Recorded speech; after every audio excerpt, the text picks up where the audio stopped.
Assalamualaikum warahmatullahi wabarakatuh. Bismillahirrahmanirrahim. Nahmaduka ya ghafuru ya syakuru. Mashalli wa sallim barik ala sayyidina maulana Muhammadin wa ala alihi wa sahbihi asma'in. Nama ba'du. Sampaikan sanad ini harus muttasil, sehingga kita tahu bahkan cara tidur Rasulullah itu miring kemana, ala jambil aiman, kemudian madhab kiblat. Sebelum tidur beliau wudu, sebelum tidur lagi baca subhanallah 33 kali, alhamdulillah 33 kali, Allahu akbar 33 kali. Sebetulnya wiridan itu sanad paling kuat itu tentang mau tidur, meskipun ada riwayat dibaca setelah apa? Sholat. Jadi makanya kita al-jam'u baina riwayaten, habis sholat ya baca itu, mau tidur ya baca itu. Nah, sebetulnya habis sholat sama mau tidur itu ngeri mau tidur, karena ini kan pemanasan mati, pelatihan mati, karena satu kondisi yang ada sudah tidak bisa ikhtiar. Tapi kayak apa Rasulullah? Justru kita kondisi yang nggak bisa ikhtiar itu pesannya Nabi apa? Kamu baca ini, in mutta kata Nabi, ada yang baca in mitta. Kalau mau berpikir potensi paling ngeri, bahaya paling ngeri adalah orang mau tidur, karena di situ kita tidak bisa apa-apa. Cara musamu mangkel beku ya karek nyembelih, cara bojomu mangkel beku ya karek ngobong kok ini TV ini. Anda usah merasa tidak akan mengalami itu, ya insya Allah enggak itu. Tapi dengan melihat di TV semua potensi itu ada. Untuk aku turun yang kendaraan tangis-tangisnya akhirat. Terus Gusti kalau mau akhirat mau kecelakaan. Nah, justru mau tidur itu Nabi itu unik, kelihatan bahwa ada nubuah, ada kenabian yang luar biasa. Kalau mau tidur ada nubuah, ada kenabian yang luar biasa. Kalau mau tidur itu ada wiridannya. Saya termasuk orang yang fanatik baca wiridan sebelum tidur. Jadi jangan kira kalau Selasa sholat jarang wiridan, tidak punya wiridan di tempat lain, itu sangat suudzon yang menyakiti. Saya punya cara sendiri untuk ingat Allah itu, terutama mau tidur. Sampai istri saya itu protes, Gus nak bersolat tahu mau nyekel tasbih nabi tidur. Saya itu punya tasbih lupa jumlahnya, semuanya di kamar tidur. Ini sekaligus ijazah entah pamer kebaikan tidak tahu saya, pokoknya sudahlah husnudzon saja. Suudzonu iblis. Karena mau tidur saya pikir kalau tahu-tahu saya bangun terus ketemu mungkar nakir terus kayak apa. Sehingga Rasulullah itu ngajari kita luar biasa. Bismika wa du'tu jambi wa bismika arfa'u. Kalau mau tidur doa apa populernya apa? Bismika Allahumma ahya bismika amut. Hafalnya gitu tok. Saya hafal banyak. Allahumma rabbas samawati sab'i wa rabbal arsyil azim rabbuna wa rabbu kulli syai' falikal habbi wan nawa. Allahumma antal awalu falaysa qablaka syai' wa antal akhiru falaysa ba'daka syai' wa antal dhahiru falaysa fawqaka syai' wa antal batinu falaysa dunaka. So, itu tak baca sampai tidur. Saking kadang takutnya sama Allah, akhirnya nggak bisa tidur. Kadang sampai 3:30 apa terus tidur baru setengah jam terus subuh. Jadi kalau melihat tren itu kayaknya saya bakat wali itu kalau trennya seperti itu terus. Tapi sayangnya tren seperti itu jarang wasit. Makanya terus tidak jadi wali-wali gitu.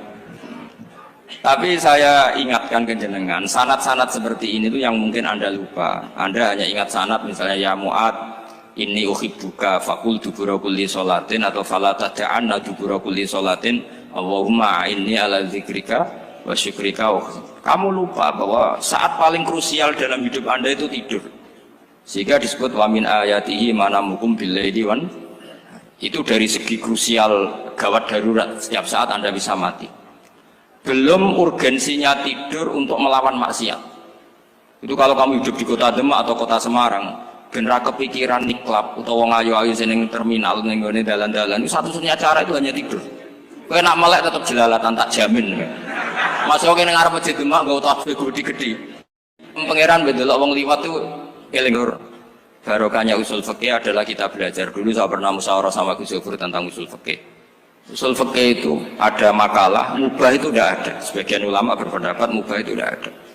Karena setiap mubah saat itu Anda pasti meninggalkan keharaman. Itsma min mubahin illa wa yatahaqqaqu bihi tarku haramimma. Tidak ada kemubahan kecuali saat itu kamu meninggalkan keharaman. Anda tidur, berarti Anda taroktal maksiat. Anda tidur berarti Anda meninggalkan maksiat. Enggak nyolong, enggak dugem, enggak zina, enggak maling, enggak ngerasani orang. Jadi tidur itu anggap saja ya Rob, ya Allah saya mau tidur. Tidur itu ibaratun antarkil ma'asi. Jadi malaikat roket pate kandhani iki ra sekedar turu, ya kowe kudu ngerti iki ape ninggal maksiat. Hitung mulai saiki. Bismika Allahumma ya bismika. Namun ayo roke patit hitung. Anggap ini kiat meninggalkan maksiat. Terus turun 6 jam berarti tidak maksiat 6 jam. Meskipun akhirnya maksiat karena bangun jam 7. Artinya maksiat ra subuh gitu. Tapi betapa krusialnya ulama. Ulama lah yang mengajarkan kita tidur itu rohatan lil abdan, untuk istirahat. Kita pulih lagi, bisa kerja lagi. Pak Butuh Hati bisa ngantor lagi, Pak Kapolsek, Kapolres bisa ngantor lagi. Semuanya aktivitas tentara bisa ngantor lagi. Memulihkan kekuatan itu ibadah. Meninggalkan maksiat karena tidur juga ibadah. Tidur saja ibadah. Ini barokatnya umatnya Rasulullah Shallallahu Alaihi Wasallam. Senyaman itu. Coba kalau kamu jadi umatnya Nabi lain, wah itu beratnya bukan main. Dan itu sesuatu yang dimintakan Allah, dimintakan Rasulullah kepada Allah, yaitu Rabbana wa la tuhammilna ma la taqata lana bih. Termasuk la tahmil alaina isron kama hamaltahu 'alal ladzina min qablina. Jangan bebankan ke umat kami sesuatu yang seperti engkau bebankan pada umat dulu.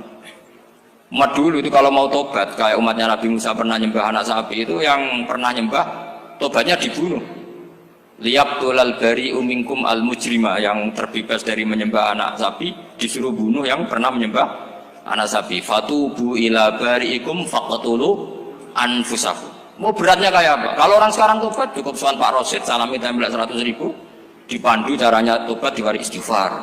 Nomor itu penting. Nomor loro seneng kiai, seneng aku maksudnya kalimatnya jelas. Itu sudah. Pokoknya jelas gak usah dibunuh, gak usah apa? Gak usah apa? Dibunuh. Sehingga tidurnya umatnya Rasulullah itu luar biasa, terutama tidurnya orang puasa. Tidurnya tasbih, tidurnya ulama juga tasbih. Karena dengan tidur itu kita tahu alamat kematian. Di mana kita masih di dunia saja punya kondisi di mana kita tidak bisa menentukan diri kita sendiri. Dan itu awal dari kita mengimani la haula wala quwata illa billah. Segagai koyok ngono ternyata ada kondisi di mana kita tidak bisa mengendalikan diri kita sendiri. Makanya disebut wa min ayatihi manamukum billaili wan nahar. Yang bisa menganalisis itu siapa? Ya ulama. Ulama kok tahu karena punya sanad musalsal ila Rasulillah sallallahu alaihi wasallam. Sehingga uniknya kenapa tidur itu sakral? Coba semua nabi di antara wahyunya itu lewat apa? Semua nabi di antara wahyunya lewat apa? Tidur, lewat mimpi. Inni ara fil manami anni atfahuka fanzur madza tar. Maka mimpi ini harus dikelola secara baik, yaitu kalau kamu mau tidur, wudu dulu, baca tasbih, terus tinggalkan semua dunia, anggap saja ini pemanasan kematian. Itu insya Allah mimpinya sip pokoknya. Paling dikejar-kejar dajjal, dajjalnya kecemplung kali, insya Allah. Tapi kalau kamu tidur gak wudu, raiso turu terus raiso turu mangan siku, raiso turu terus raiso turu mangan siku ben warak ben iso turu. Insya Allah dikejar dajjal kecekel. Akhirnya ngelindur gak karu-karuan karena tadi. Nah, sanad seperti itu yang punya siapa? Hanya ulama. Ada lagi satu contoh, ini sudah hampir 20 menit Pak Ustaz. Itu saya pernah ngaji Durarul Kalami Syafi'i, mutiara-mutiara ngendikan Imam Syafi'i. Itu ulama itu mesti ngendikan itu unik. Tadi saya sudah cocokkan sama Bupati, tak tanya, Pak Bupati saya ini punya ilmu dari Bapak, mungkin pas untuk jenengan pakai. Kata Bapak, urip iku padha wae, ngadepi kanca mek musuh iku padha wae, malah kadang ribet kanca. Dulu saya itu iskal itu janggal. Tapi setelah ngaji Durarul Kalami Syafi'i yang ada di Muqaddimah kitab Majmu', Muqaddimah Syarhul Muhadzab Imam Nawawi, Imam Syafi'i ngendikan gini. Man ahsana ilaika faqad qayyadaka. Wong apiki kowe nyancang kowe. Pak Ros itu apian bae kok. Ning sarang sowan mampir, gayane apian, jebule nyancang. Awas nek teko ning Demak. Itu faqad qayyadaka, nyancang kowe. Tapi waman asaa ilaika faqad atlaqaka. Wong sing eleki kowe iku penak bebasno kowe. Kowe tau diutangi wong kancamu ta musuhmu. Sing biasa utang kowe lho. Kanca. Kowe numpak mobil ketemu musuh enak ra usah nawani, nek ketemu kanca monggo bareng. Sing ngel-ngelo kowe kanca atau musuh? Artinya gini, kanca ya barokah, nggo perjuangan, musuh ya barokah mergo ora tau utang. Jadi segampang itu ulama melihat kehidupan itu. Man ahsana ilaika faqad qayyadaka wa man asaa ilaika faqad atlaqaka. Jadi akhirnya kita hidup itu berkah terus. Di konco ya enak kata Solo, di konco Gus Zofur, nak kalau buatan sakit fikih musyawarah, ora iso tasawuf musyawarah. Di konco Pak Rosid, konco rai sederhana. Pokoknya duit. Tadi kurang contoh. Kalau rai Arab kan nggak sederhana, Pak. Wajahnya mewah terus. Ekonominya juga sederhana. Saya sama Rosid sama-sama gak kaya. Jadi ada yang nyontohkan kan Gus Zofur sama Gus Baknya ngebis. Memang saya sering sama Gus Zofur ngebis sampai sekarang masih sering. Bukan karena miskin yang jelas itu pilihan itu. Jadi ulama itu segampang itu melihat kehidupan. Saya termasuk kiai muda yang nggak takut mati, bukan karena yakin di surga gitu, karena saya sering baca berdoa. Allahumma ya Allah, kata Rasulullah, kamu harus berdoa ya Allah, ij'alil hayata ziyadatan li fi kulli khairin wal mauta rohatan li min kulli syarrin. Mungkin sekarang kita ada zina, mungkin sekarang kita ada korupsi, mungkin sekarang kita ada maling, tapi potensi itu tetap ada. Yang bisa ngakhiri itu apa? Kematian. Maka anggap saja kematian itu rohatan li min kulli syarrin, semua mengakhiri semua keburukan. Kayak apa Rasulullah memandang kehidupan? Kalau kamu masih hidup, anggap saja ziyadatan li fi kulli khairin. Saya gara-gara hidup saudaranya kersane Pak Rosid ngaji di sini. Ikhlas Pak Rosid itu sangat ikhlas. Saudaranya senior kula dipaksa nggih gelem, diintimidasi nggih gelem. Wah itu barokah. Nanti setelah saya mau mati, saya juga akan ridho-ridho saja. Ya Allah, ini akhir dari segala potensi keburukan saya. Sehingga kiai NU, kiai alim, ada bajingan, tukang ngemel wong kok mati. Saya gitu Pak, niki saya. Tanggane orang sing gelem muni saya. Kiai ini maksud, ayo Pak, muni saya Pak. Buatan saya ini tempulan, saya pun mati, pun buatan sakit nakal nih. Ya jenenge rohatan li min kulli syarrin. Kalau mayit ya rohatan lahu min kulli syarrin. Kayak apa sanad kita ke Rasulullah, kabeh itu dimana jadi ibadah. Al hayat ziyadah fi kulli khairin, al maut rohatan min kulli syarrin. Kenal Pak Rosid ya ibadah, apalagi kenal Gus Zofur ibadah, kenal Bupati ibadah, konco perjuangan. Kok kenal preman ya ibadah, konco latihan dakwah, anggapnya latihan ngelola rehab. Kenal polisi ibadah, jaga stabilitas nasional, kenal ABRI ibadah, jaga NKRI. Kenal orang nakal ibadah, dianggap pembina. Semua itu ibadah. Kayak apa ajaran agama ini? Semuanya baik-baik saja, tergantung niat. Tapi sanad ini siapa yang punya? Hanya ulama. Nah ulama itu siapa? Ya orang yang kamu ketemu. Dalam konteks ini Mbah Mun ngajari kita macam-macam. Mbah Mun ketemu orang siapa saja hormat. Saya kemarin bikin makalah untuk beliau, termasuk saya cerita dari riwayat Rasul akli ba'dal iman billah at-tawaddud ilan nas wastina'ul ma'ruf ila kulli barrin wa fajirin. Inti iman setelah akal menentukan kita iman kepada Allah, akal setelah mengantarkan logika iman kepada Allah, akal itu kita gunakan at-tawaddud ilan nas supaya kita bersikap simpatik dan melakukan kebaikan kepada siapa saja. Karena barokahnya kita simpatik, nak ngandani wong nggih gampang. Misalnya kita di kiai alim sundul langit terus sampean mbek tonggo modit, ketemu wong perengut, sing ape ngandel iku sapa? Sementara sing preman, ayo ngopi nggonku sik tenang ae.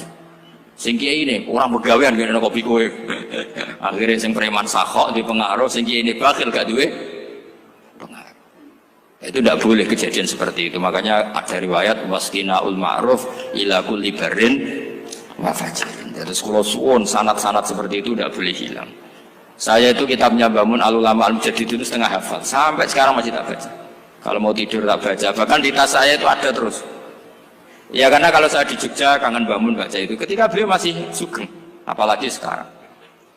Karena jangan sampai saya ini punya fatwa yang mukhalif terhadap fatwanya Mbah Mun. Ini terutama warning sama santri sarang, nggak boleh.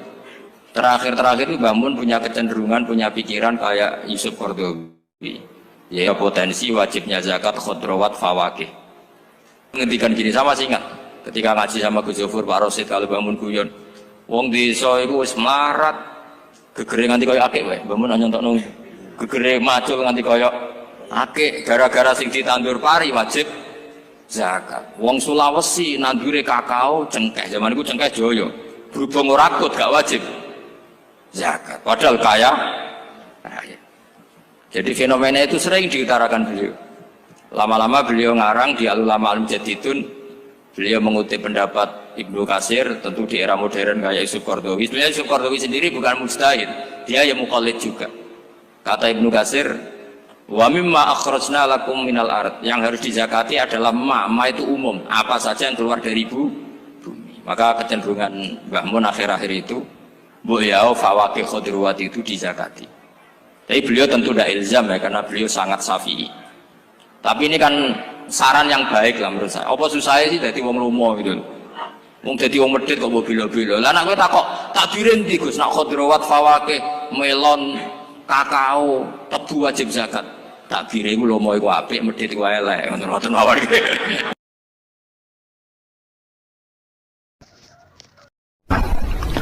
Ada nikmat batinah, yaitu kepuasan mendapatkan ma'rifatullah. Nggih, ulang lagi, kepuasan mendapatkan apa?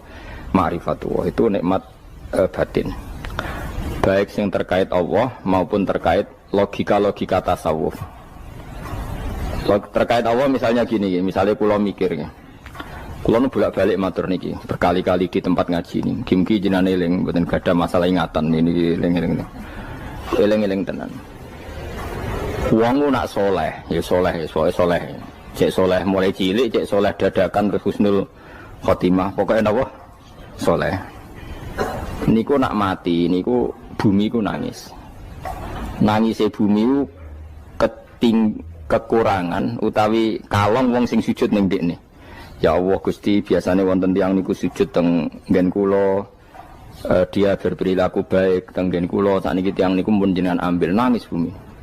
Sakniki sing urip arek bedua-bedua, damel narkoba, damel ngefly, damel macam-macam lah. Niku nangis bumi. Langit semeneng. Semeneng. Gusti matur nuwun Gusti, orang itu saya tunggu lama, sekarang sudah engkau angkat ke tempat kami. Maksudnya diangkat teng langit. Sing bumi nangis, sing langit apa? Seneng. Nah kemudian kita berpikir begini, bumi kok iso nangis piye? Nah itu terserah, sampean apa termasuk ulama zahir, apa termasuk ulama batin. Kalau ulama zahir mengatakan bumi nangis itu mau kinayatun anil husni, pokoknya pantasnya bumi itu susah, wong kelangan putra terbaiknya. Tapi nak cara ulama-ulama hakikat yang mengenali sekali betapa kudrohnya Allah, betapa kudrohnya Allah itu tidak terbatas. Itu yang meyakini bumi nangis itu nangis tenan. Misalnya ngaten kalau tak terang malih ya. Kowe bayangno dadi Nabi Adam, ngrungokno kowe. Kowe bayangno dadi Nabi Adam. Nabi Adam tenan maksudnya. Terus Nabi Adam orang pertama dia tahu betul kalau dia dicipta dari bumi. Dan dia pula tahu betul, beliau tahu kalau dia bisa ngomong, bisa mikir, bisa macam-macam. Terus indukannya beliau itu bumi. Mesti pikiran Nabi Adam, jangan-jangan bumi ini juga bisa berpikir kayak saya. Ini kan materi saya, karena saya dari bumi ini bisa ngomong, bisa melihat macam-macam. Terus bedanya apa menurut sobat napa? Umpama kowe dadi Nabi napa? Adam, orang yang dekat sekali, qoribu ahdin, dekat sekali dengan kesaksian kudroh Allah. Gini ku dekne roh nak materi ini ke bumi, dan dia orang pertama yang urung lali kemana. Tapi ketika sudah ribuan orang, mungkin jutaan orang, lali. Seakan-akan bumi itu tidak jenis dari kita. Bumi adalah hal yang berbeda dengan kita. Kita manusia berakal, bumi itu benda mati. Terus kowe katut wong goblok-goblok, bumi itu benda mati. Sajane ya rada kriminal wong Islam muni bumi itu benda mati. Enggak bisa berpikir, yang bisa berpikir hanya manusia. Itu kengawuran-kengawuran yang kita ciptakan sendiri, kita wariskan turun-temurun. Umpama kowe iku dadi ulama, ngomong ngono iku isin. Bumi kok nyekseni kowe sujud, banyu nyekseni mbok pangan, mbok ombe kanggo sujud. Semua itu bersaksi tentang kita. Ya, lan sampean tanglet kula, cara melogika gimana? Begini, tak wari cara gampang-gampangan ya. Tawarai tauhid sing kasyaf. Tauhid ini yang dawuh Sayyidina Ali lau kusifal khoto umastatu yakinan. Umpama somben tutup-tutup iku dibuka, akulah imanku ora tambah mbek pangeran. Karena tren dunia dan akhirat sama. Zaman ning dunia ya Allah ala kulli saing kodin, kok zaman ning akhirat ya Allah ala kulli saing. Cara Sayyidina Ali, somben aku matilah imanku ora tambah meskipun aku ora swarga neraka.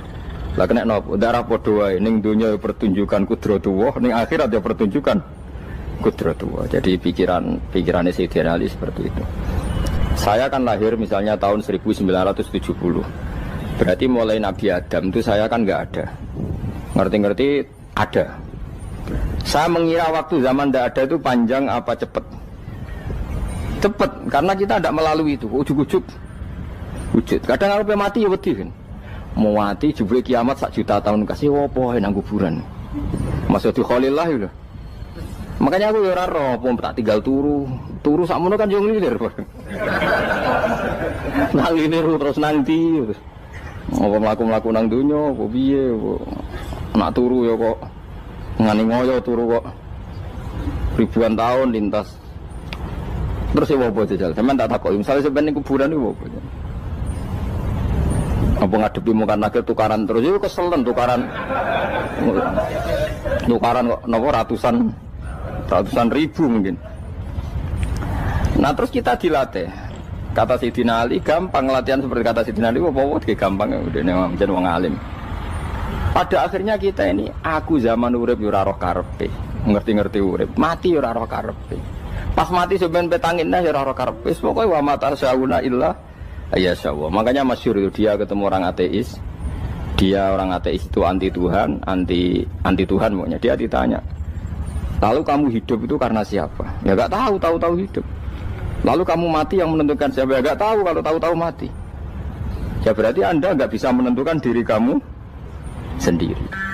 Akhirnya dia taslim, ya ada yang menentukan. Lah ya ada yang menentukan itu dalam Islam disebut apa? Allah, disebut kalimatu haqqin alaiha nahya wa alaiha namut. Jadi kalau maknani itu kalimat yang benar-benar nyata, yang karena kalimat itu pula kita mendapat kehidupan, yang karena kalimat itu pula kita mati, yang karena kalimat itu pula kita akan bangkit lagi. Itu yang makna hakikat. Tapi kalau makna syariat enggak begitu. Kalau makna syariat begini, dan ini benar juga. Mengenai kena ada di ulama, ciri utama ulama itu jami'ul bayan. Dia kalau menjelaskan itu indah sekali dan orang pasti taslim. Sama saya tak warai tenan. Sama kan biasa wiridan la ilaha illallah kan biasa. Mulai mimpin tahlil sampai kepeksa mergo do tahlil melok, sampai sing darani bid'ah akhirnya ya melok tanggane napa? Tahlil. Soale wae. Kata Ibnul Qayyim Al-Jauziyah dalam kitab Zadul Ma'ad. Kitab Zadul Ma'ad itu kitab kesayangannya Sayyid Abdul Al-Haddad. Sayyid Abdul Al-Haddad itu pengarang kitab Zadul Ma'ad. Padahal kitab ini dikarang oleh muridnya Ibnu Taimiyah. Abdul Al-Haddad itu gak seneng Ibnu Taimiyah tapi seneng muridnya. Jadi di sini ulama ya demokratis. Gak seneng gurunya tapi seneng. Saja nih Ibnu Taimiyah itu orang baik. Ya ulama top ya baik, ya waras top. Tapi ngerti-ngerti Wahabi itu identik dengan Ibnu Taimiyah. Akhirnya ulama ahli sunnah penyebut itu terus izin. Mulane kiai-kiai ra ono sing dalil kala Ibnu Taimiyah mergo dicap Wahabi. Padahal Ibnu Taimiyah wong alim. Di kitab-kitab kita termasuk Syekh Muhammad piyambak nanya Ibnu Taimiyah kala Syekhul Islam no kala. Tapi kan ini sudah milik Wahabi sehingga kita ini terus akhirnya gak gelem nyebut.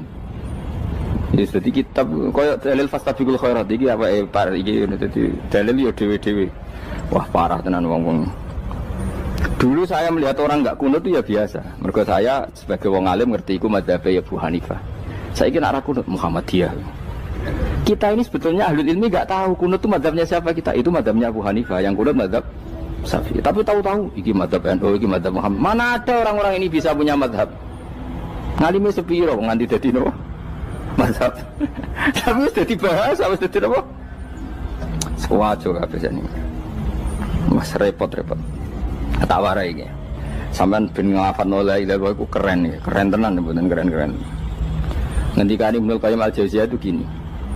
Min asliha khuliqatil jannah wa min asliha khuliqatin nar. Terus wa min asliha khuliqatid dunya wa min asliha bu'isatir rasul wa min asliha qatalar rasul. Wah, terus sampai sekarang saya tak bedai. Surga itu kan digawe kelas VIP mewah. Terus jari rugane widadari dulu kan nak mimi sebut. Kira 70. Wahyu kabeh ora ono sing kriting, wahyu kabeh. Wahyu kabeh terus gak tahu delok wong liya. Kadang bojo kita wis elek jek delok. Oh ya, widadari sifatnya maksuratun fil khiyam. Jadi gak tahu keluyuran ning ndi. Wahyu kabeh. Lek surga yang semewah itu selek itu ya bagi mereka sing nglafatno atau yang menerima la ilaha illallah. Neraka sekarang dibikin dalam itu.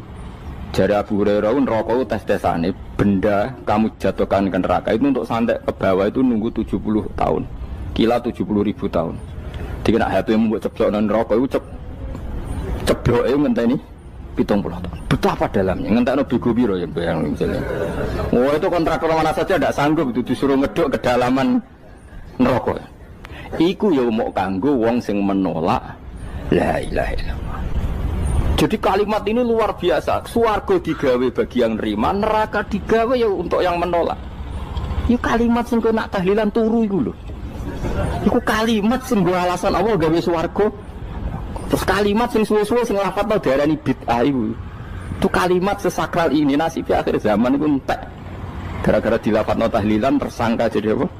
Bid'ah. Dulu kalimat yang dipuja-puja penyebab surga dan neraka. Saiki kalimat itu tersangka. Mau perkara napa? Bid'ah. Wis aja melok-melok, kowe debat ya ora iso makili aku sebarno iso. Kok ben terusno dalan tok. Dah. Berarti la ilaha illallah itu kalimat yang surga dibikin karena itu, neraka dibikin ya karena itu. Kemudian Allah punya sunnah, lalu butuh pelatihan. Dikasihlah Allah gawe bumi. Piye manusia butuh latihan, dibikinlah bumi. Dan ini latihan ikrar la ilaha illallah dengan sadar, dibikinlah bumi, liyabluwakum terus dites. Wes digawe bumi, ono makanan, ono minuman, ono wong wayah, ono pegatan macam-macam, wong diutang wis mbulet macam-macam. Gue ngetes, eling la ilaha illallah apa eling utangi, eling la ilaha illallah apa eling kasuse, pokoknya dites. Karena nggak fair kalau Allah bikin itu kemudian nggak dites, dibikinlah darul imtihan. Dunia itu bahasa Arabnya darul imtihan, tempat tes-tesan. Imtihan mana apa? Tes, liyabluwakum, diuji. Wes diuji kita hidup. Artinya kita dihidupkannya pun oleh Allah demi tes-tesan la ilaha, itu disebut kalimatu haqqin alaiha. Nah ya sebenarnya kita hidup pun ini untuk dites. Pada akhirnya la ilaha illallah apa enggak? Paham ya? Terus dites. Allah itu juga secara hukum itu kan enggak fair, dites kok enggak punya pemandu. Dibikinlah rusul, diutuslah para rusul untuk pemandu. Tes itu kan butuh seru. Mak pemandu tok ora ono musuhe kan enggak seru. Dibikinlah setan. Saat ini sebagian kita sudah setan, tapi ini ben seru. Lho ndak setan kan minal jinnati wan nas, rumangsamu setan sopo. Baik setan minal jinnati wan nas. Jadi kena muni auzubillahi minasyaitonir rajim, terjemahane berlindung Allah dari saya sendiri ya Allah itu. Lho itu kalau lama dulu biasa auzubillahi min syururi anfusina wa min sayyiati amalina. Sebenarnya kita berlindung hanya dari setan yang jauh, iblis itu enggak. Ya setan diri kamu sendiri, min syururi anfusina, dari kejelekan diri kita. Ngomongnya do wujud, soalnya setan tuh makhluk gaib sing piye. Lah kowe iku sapa? Nganti kowe maksiat terus mergo akrab klop, roh mbek setan klop. Mulane terus maksiat. Dah. Allah ngutus pemandu yang ngecul setan ben fair. Napa? Fair. Jadi semua darul ibtila ini juga demi kalimat. Nah, makanya disebut kalimatu haqqin sing alaiha nahya. Kita hidup ya demi mendapatkan kalimat itu. Kita mati nanti ya demi kalimat itu, artinya mati ke neraka ya karena kalimat itu kita menolak atau mengabaikan. Masuk surga ya karena kalimat itu kita hormat, kita benar dalam memperlakukan kalimat itu. Berarti alaiha nahya wa alaiha nam. Terus wa alaiha nub'as karuan, kalau kamu termasuk minal aminin ya nub'as minas solihin, kalau minal kafirin ya nub'as minal zolimin. Tapi semua desain dunia ini hanya demi kalimat la ilaha illallah Muhammadur Rasulullah. Nah ini kan penting. Bagaimana mungkin kemudian kalimat sesakral ini, sehebat ini, kemudian ada orang tahlil kamu tidur. Kok iso, kalau jangga kok iso wong turu. Misalnya kayak mangkel, kalau mangkel sing mimpin Gus, wira barbar. Bagaimana mungkin kalimat yang menyelamatkan Anda kemudian Anda anggap problem? Elek gak? Apalagi kamu anggap ini bid'ah. Nak cara kula oke lah, ndongakno mayit itu gak ono tuntunan Nabi. Tahlilan gak ono tuntunan. Tapi wis muni tok kono tok. Artinya menduk kono tok ora usah nyerang kalimah, enak kalimah tetap kalimah thayyibah. Soal kowe ora seneng sing tahlil, mergo tiga profesi lah iku wonge wae gedhinge aja geman. Ya saya misalnya, saya kadang tidak cocok sama mubalek karena kadang profesi. Tapi saya tidak pernah anti pengajian, bagaimana itu membawa syiar Islam. Tapi kalau mubalek kadang orang seneng, kadang takut untuk piro Bareng sangoni sithik, kok sumput mek transportasi ini. Lah ngono kok mbok senengi iku piye? Tapi kita terus gedeng keliru iku sing gawa siar Islam. Mana ada pengajian didengar orang banyak tanpa mubalek? Gak iso. Ini iso melepukno barang-barang ra penting jadi penting iso. Lah cara guruku teng Sarang yang ngapain melepuk nganggo panggung barang perkara. Tapi kadang ya benar. Yang namanya mudin mubalek ya itu bisa benar bisa salah. Tapi kamu nggak boleh gedeng kalimatnya. Pilih kalimat itu kalimat hak. Nah, ini penting kalau utarakan. Sehingga zaman Nabi Sugeng ini rungokno tenan ngaji kula. Zaman Nabi Sugeng ada sahabat. Namanya itu Usamah bin Zaid. Ini sahabat kesayangannya Nabi, hibbu Rasulillah. Usama itu diutus Nabi perang. Ini dengerin ya, diutus perang. Pas perang itu si kafir tadi menggal temannya. Ada yang tangannya putus, kakinya putus. Wah, seorang kafir ini sudah luar biasa. Bacok sana, bacok sini. Ketika terdesak oleh pasukan Usama, kebetulan Usama ini cakap ya, sama beberapa temannya orang Ansor. Orang kafir yang sudah kotoa arjulana wa kotoa aidiana, dia pas terdesak bilang la ilaha illallah. Terus sama Usama tetap ditusuk, dibunuh karena dia berpikir ini qolaha muta'awid dan dia melafadzkan kalimat itu hanya berlindung dari pembunuhan. Setelah dilaporkan Nabi itu marah besar. Nabi ngendikan kaifa anta ya Usama bila ilaha illallah idza ja'at bika yaumal qiyamah. Kowe nek ditakoki la ilaha illallah ku piye? Piye wis ngomong la ilaha illallah, tapi sampai ngomong ngoten sausé ngetoki tangan kula, maksudnya tangan kula tangan kelompok saya, tiga-tiga saya. Nabi tetap jawab kaifa bila ilaha illallah idza ja'at bika yaumal qiyamah. Pokoknya Nabi menyoal terus. Sampai menjadi fatwa ijma'nya fuqaha, siapapun yang melafadzkan la ilaha illallah harus kita terima meskipun qolaha muta'awidzan, meskipun saat melakukan hanya cara zahir berlindung dari kematian. Sehingga kita terima. Orang kafir yang 80 tahun kafir melafadzkan la ilaha illallah 1 menit menjadi mukmin. Sampai ada ayat qulil ladzina kafaru iyantahu yufar lahum ma qad salam. Ini kalimat yang sakral, bahkan kafir yang 80 tahun saja menjadi mukmin hanya karena melafadzkan la ilaha. Mulane yang ngaji saya, yang senang saya, jangan pernah kamu mengatakan ada bid'ah yang orang bisa jadi kafir. Bagaimana mungkin orang mukmin yang ke kuburan dan melafadzkan la ilaha illallah kamu katakan kafir? Padahal kalimat ini yang kafir 80 tahun saja menjadi mukmin. Saiki ana wong nglafadzno la ilaha illallah mergo salah tempat pinggir patok mbok arani kafir. Kok aneh? Mungkin kafir 80 tahun udah jadi mukmin iki gara-gara ngafalno la ilaha illallah dadi kafir. Mergo mau salah tempat ning pinggir apa? Patok. Mboten ora cocok muni nganggur, wong sering ziarah ku nganggur. Nyatane ya tenan. Cara dene pegawai negeri ora sering ziarah. Nah iku tapi ora usah muni kafir gak mungkin lah. Coba kalimat ini itu orang kafir yang 80 tahun menjadi apa coba dengan melafadzkan kalimat ini? Mukmin kan? Berarti kalimat ini adalah kalimat penghilang kekafiran. Lalu karena dilafadzkan secara salah dianggap kafir. Hanya karena bid'ah itu tidak mungkin. Makanya sebetulnya Wahabi yang alim-alim itu tidak berpendapat demikian. Saya punya beberapa referensi Wahabi yang alim itu tidak pernah mengkafir-kafirkan orang karena perdebatannya seperti itu. Tapi saat ini wis kuwajo. Sebenarnya kalau orang alim itu ya mirip-mirip. Entah Wahabi entah tidak mirip-mirip. Karena kalimat tadi. Wahabi itu kitab terbesarnya itu Ibnu Taimiyah. Ibnu Taimiyah itu punya murid Ibnu Qayyim Al-Jauziyah. Itu sampai sekarang saya lihat di fatwanya Ibnu Taimiyah itu begitu hormat sama orang-orang kita ini sama. Tapi tahu-tahu lewat penyaduran sana sini terus menjadi kacau. Jadi kalau balik ini malah sampai anak kepengen dua nikmat batinah seperti tadi yang saya utarakan.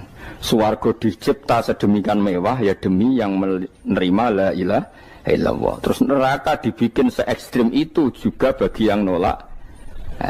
Kemudian dibikin daru pelatihan yaitu dunia ya karena kalimat berarti kalimat itu luar biasa. Wa biha qamatis samawati wal ardu. Kalimat ini pulang menjadikan langit bumi berdiri.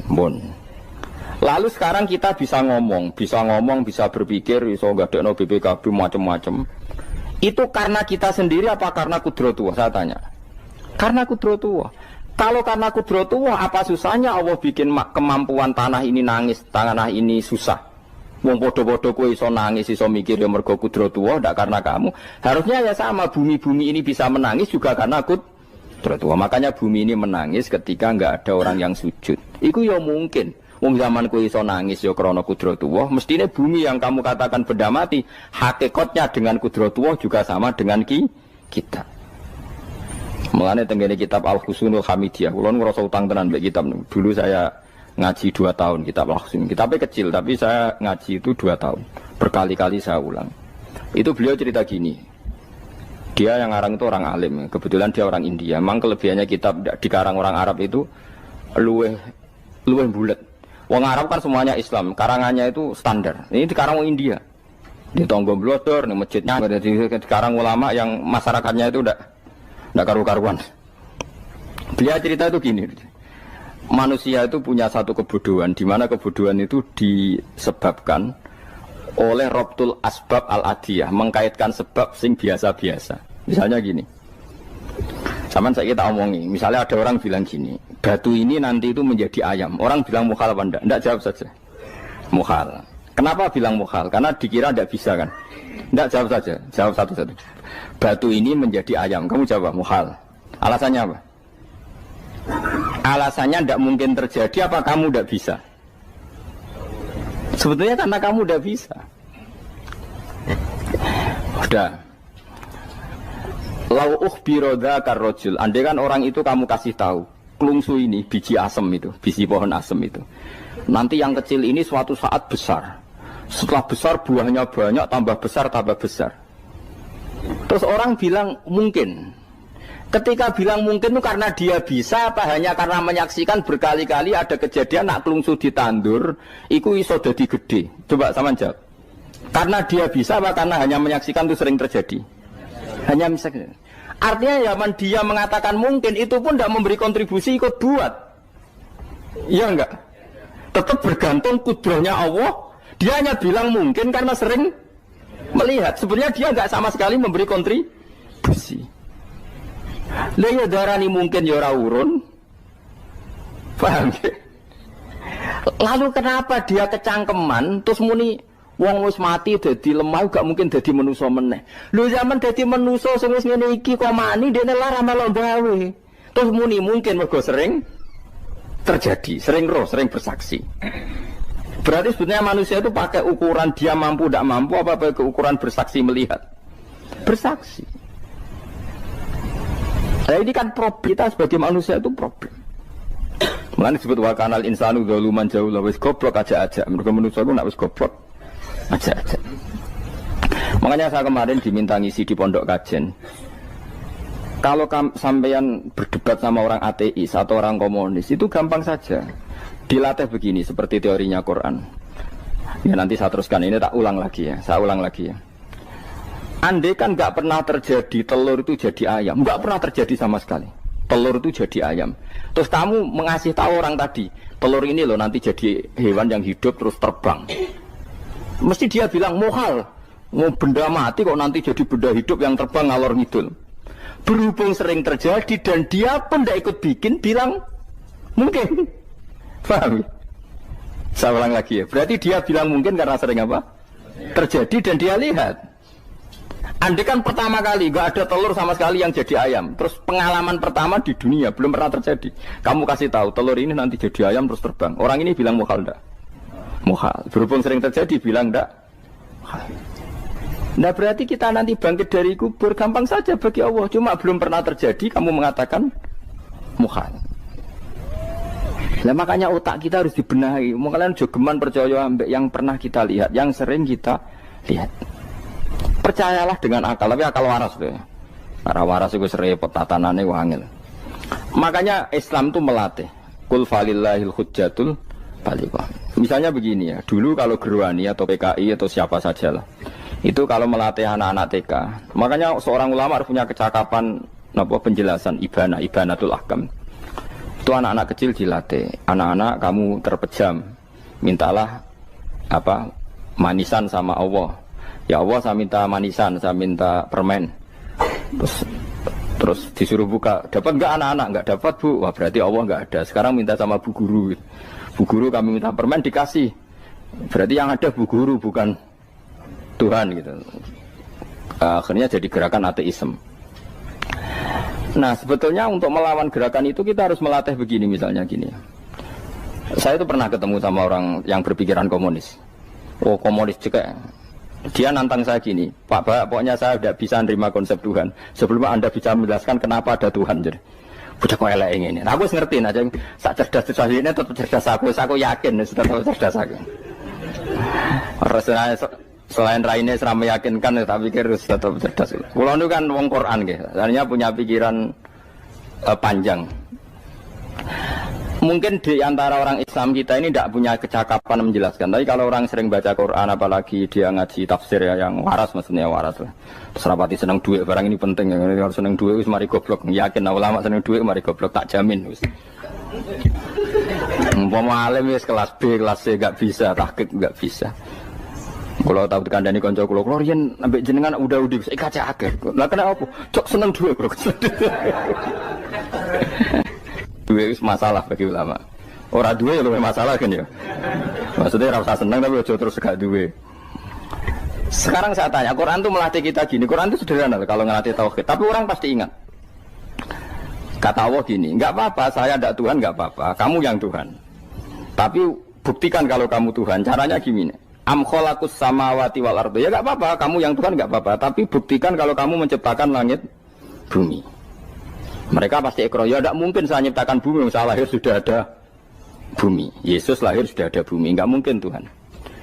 Terus Tuhan membuat pertanyaan kedua, am khuliqu min ghairi syai'in. Ya sudah, kalau saya tidak Tuhan, lalu nggak ada Tuhan, berarti alam raya ini tercipta oleh sesuatu yang nggak ada. Aneh nggak? Misalnya sebelum alam raya ini nggak ada Tuhan. Berarti sebelum alam raya ini kan adanya nihilisme, sesuatu yang nggak ada. Kemudian sesuatu yang nggak ada menjadi penyebab sesuatu yang ada. Aneh nggak? Menurut aneh, sesuatu yang nggak ada itu mestinya kan nggak bisa ngelabeti, nggak bisa berfungsi, nggak bisa ada gunanya. Wong jenenge ra ono iku ora marai apa-apa. Mau ra ono kok dadi sebab. Sesuatu yang menjadi sebab itu yang wujud apa yang nggak ada? Yang wujud. Sak takoki. Lah kalau nggak ada Tuhan, berarti alam raya ini lalu sebabnya apa? Ya dari ketiadaan, lalu tiada itu menjadi sebab. Lah yang tiada kok jadi sebab itu tekem lho. Mikir.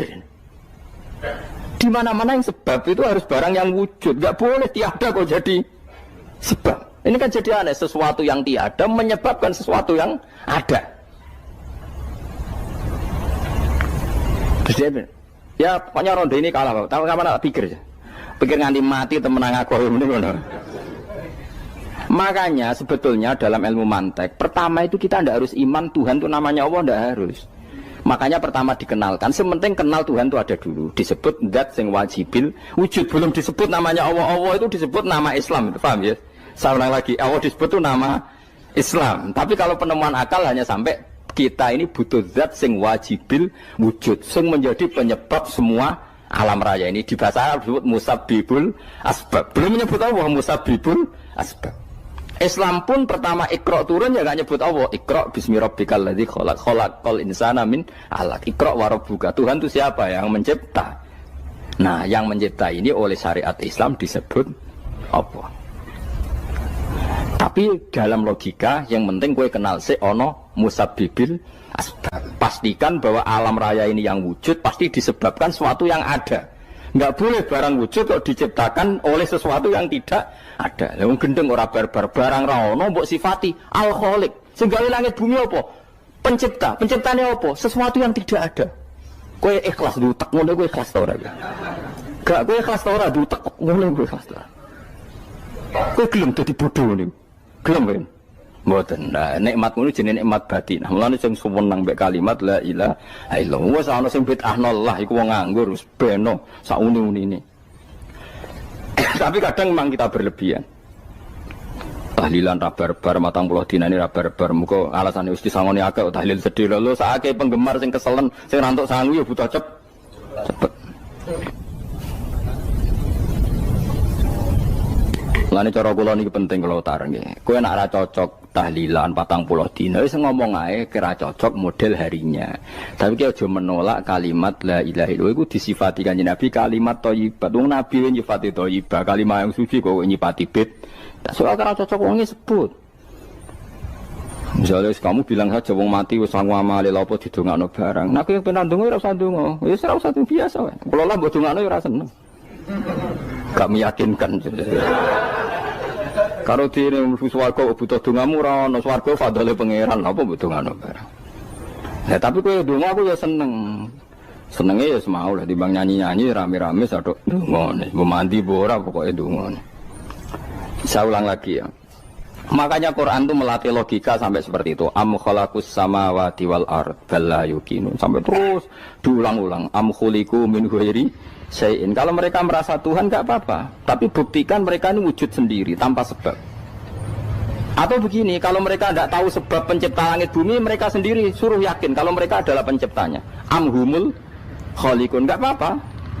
Ya tapi masih Abu Jahal gendeng lah, masih Abu Lahab ngawur lah, nak takoki, ya wes pangeran kowe wae sing gawe langit bumi. Penggemarnya saja pasti tertawa. Mosok Abu Lahab darani pencipta langit bumi, wong lahir wae ning bumi. Tapi Quran oleh gojlok am khalaqus samawati wal ardo. Apakah mereka menciptakan langit bumi? Bala yuqinun, mereka pun tidak pernah yakin. Jadi itu pangeran. Makanya di mana-mana orang alim itu suka debat. Karena pangeran sendiri kalau menjelaskan kebenaran seringnya juga nantang debat. Kata Allah, Qul ara'aytum ma tad'una min dunillah aruni madza khalaqu minal ardi am lahum syirkun fis samawat. Enggak apa-apa mereka Tuhan kata Allah, tapi buktikan zaman langit diciptakan mereka memberi kontribusi apa? Apa urun bego, apa urun cagak, apa piye lah pas aku gawe langit iku dekne urun apa jare am lahum syirkun fis samawat. Misale urun apa lah? Urun tol ta urun apa lah. Itu pangeran. Mereka kan pasti menjawab enggak.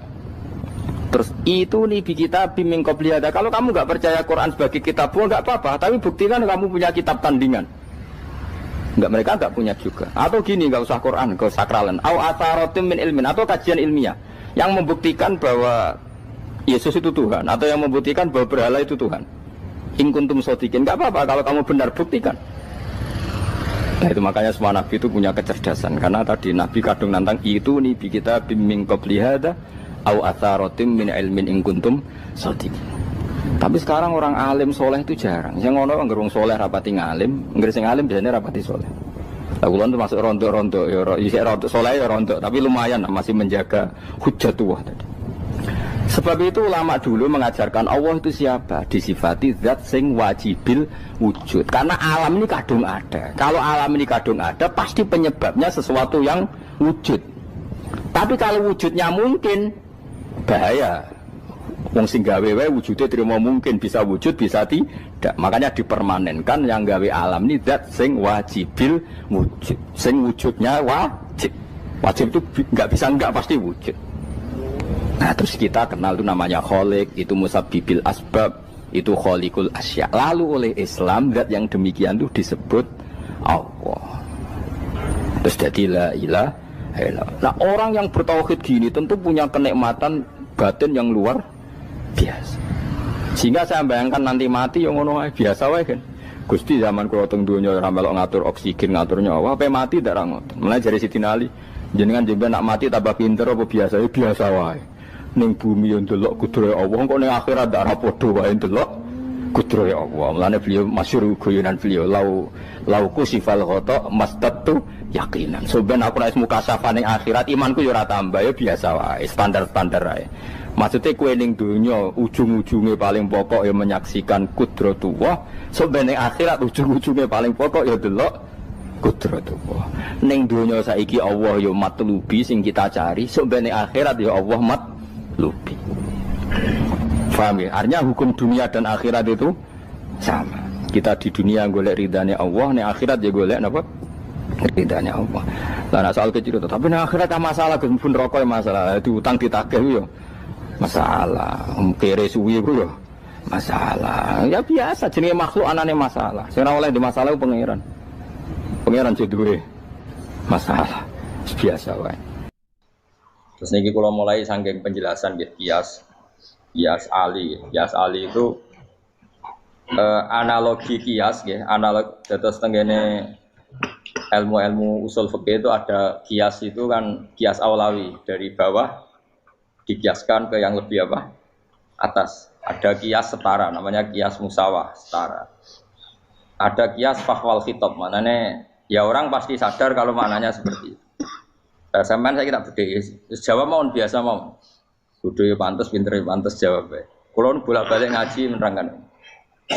kita ini hidup itu menjadi tahu apa malah menjadi tidak tahu gara-gara hidup. Nah, aku mari ke goblok sih, ora oleh. Gara-gara hidup menjadi tahu. Yo, ora sing bener gara-gara hidup menjadi tidak tahu. Kowe goblok itu sebab apa? Sebab tahu apa sebab tidak tahu? Wes gak polling gak apa-apa. Ayo 02 sik pira sebab tahu. Ini yang syukuran. Tahu. Hidup itu menjadi tahu menjadi tidak tahu. Menjadi tidak tahu. Oke, Mas. 01 ya. Oh.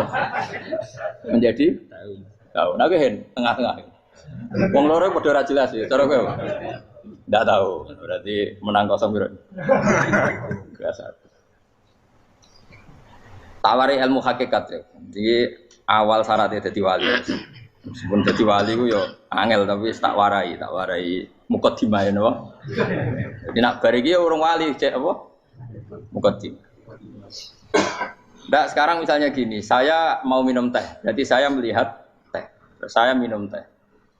Karena saya fokus minum teh terus anak saya main di sekeliling saya, anak saya kecil misalnya. Terus jatuh. Saya ini dianggap bodoh kan? Bodoh kan? Gara-gara mau minum teh fokus saja membiarkan anak jatuh. Yang andai kan saya tidak fokus minum teh, mungkin anak saya terkontrol. Terus ngerti ada cilik kan potensi apa? Begitu juga dunia. Gara-gara kita delok babunan ayu-ayu, delok gemerlapi dunia politik, delok hal-hal yang enggak penting, akhirnya melupakan hal yang penting. Sekarang misalnya Allah itu Ar-Razzaq, pemberi rizki, Allah itu Al-Mudabbir sing ngatur dunia.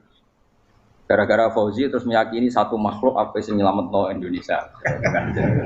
Ini kan dari iman kepada Allah menjadi iman kepada itu tidak boleh sih. Iman ya be pangeran. Jadi dunia itu biasa wae. Oh, nomor itu kok iso nentokno. Cuma ya tetap berorganisasi secara duniawi, tapi tetap sih menentukan. Iki rungono tenan awas. Nah karena kita hidup maka menjadi tidak tahu. Kita tahu itu menjadi tidak tahu. Surgono sehingga nanti tak terangkan sekian dalil dari Quran dan hadis. Gara-gara saya fokus minum teh, terlena mau ngopi, wah sena esok ngopi. Gara-gara terlena itu anak saya jatuh, menjadi tidak tahu. Begitu juga dunia. Makanya Allah sering memberi nasihat, fala taghurrannakumul hayatud. Kamu jangan tertipu oleh kehidupan dunia. Ibaratnya Allah menimpi direm, dat paling penting, paling pokok. Tapi kamu abaikan. Kamu bilang jabatan penting, teman penting, mitra pejabat penting, komunitas penting. Kamu sampai lupa bilang nah Allah itu lebih penting. Nah, ini sudah mulai kena hijab. Nah orang yang kena hijab ini nanti tidak bisa masuk surga karena Allah duka dengan duka marah besar. Allah ngendikan kalla innahum ar-rabbihim yauma idzil lamahjubun. Orang-orang ini nanti ketika di akhirat terhijab dari saya. Karena zaman ning donya ora tau roh aku. Kenapa kok terhijab? Justru karena ada yang diketahui, justru ada yang diketahui. Contoh paling mudah itu copet atau lonte atau koruptor atau apa saja. Misalnya nyuwun sewu orang jadi copet itu kan umur 17 atau misalnya jadi pekerja seks nakal itu kan umur 17 atau 18. Hanya karena pernah mendapat rezeki dari judi misalnya atau dari transaksi yang haram. Terus dia bilang gini, aku nak jadi copet mangan kopo. Aku nak judi mangan kopo. Aku nak gak jadi wong nakal mangan kopo. Padahal dia 17 tahun nyatanya bisa makan, birizkillah apa? Tapi pernah merasakan 1-2 bulan dari rezeki haram, dia menvonis seakan-akan tidak bisa makan kecuali dari rezeki haram.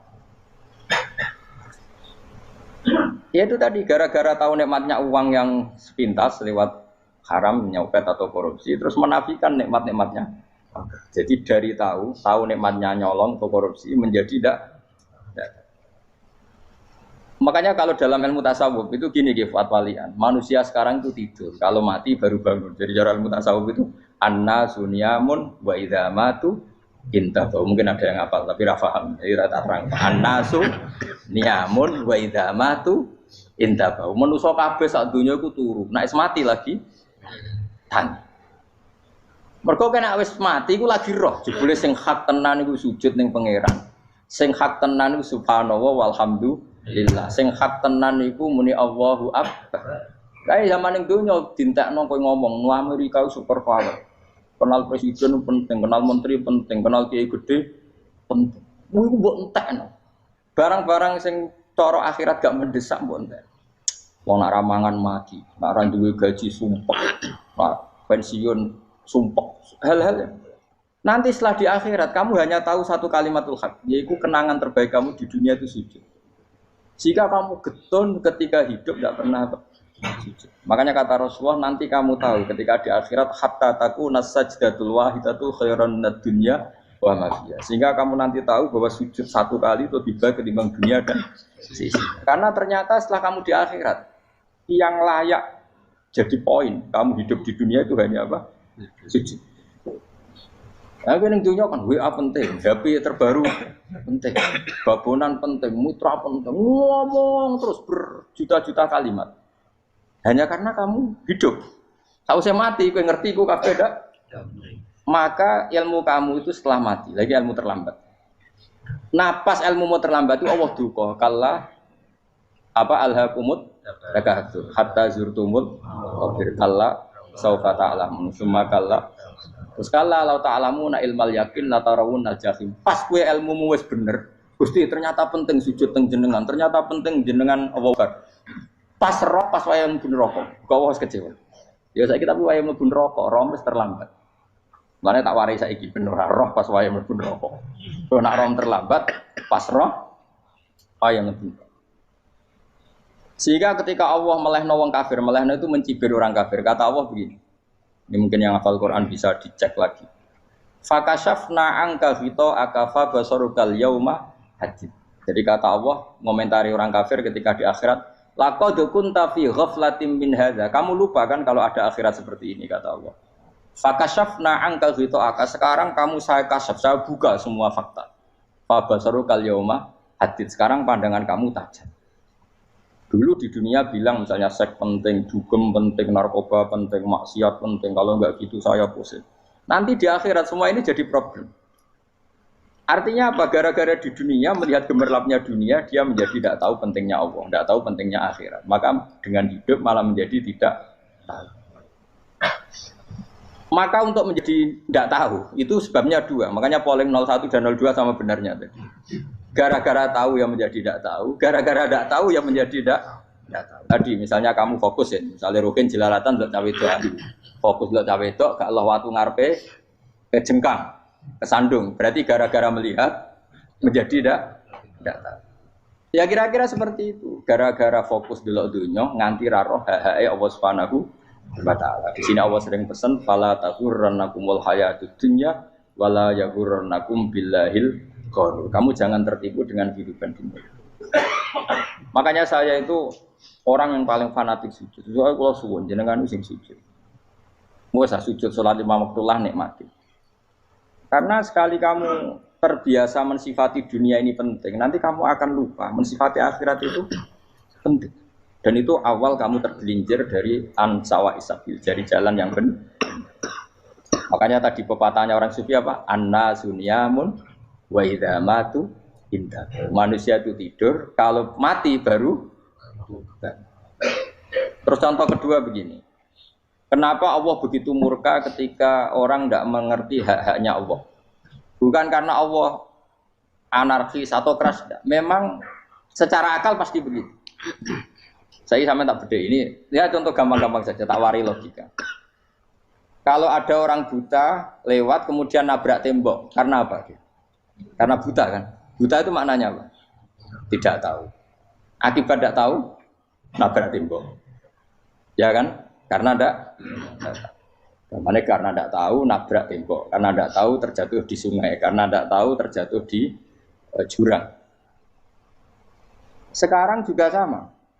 Orang karena tidak tahu pentingnya agama, tidak tahu pentingnya Allah, kemudian dia fokus ke duniawi. Akhirnya ya nabrak tembok. Natijanya sama enggak? Saya ulang lagi ya. Orang buta karena tidak tahu nabrak tembok. Orang fokus untuk perempuan cantik atau melihat apa, kemudian dia tidak tahu depannya juga nabrak. Untuk menjadi nabrak itu syaratnya tidak tahu apa tahu. Bisa dua-duanya. Tidak tahu ya sebabnya nabrak, fokus ke yang lain ya bisa. Nah, maka tidak tahu ya sebab nabrak, fokus ke yang lain juga sebab.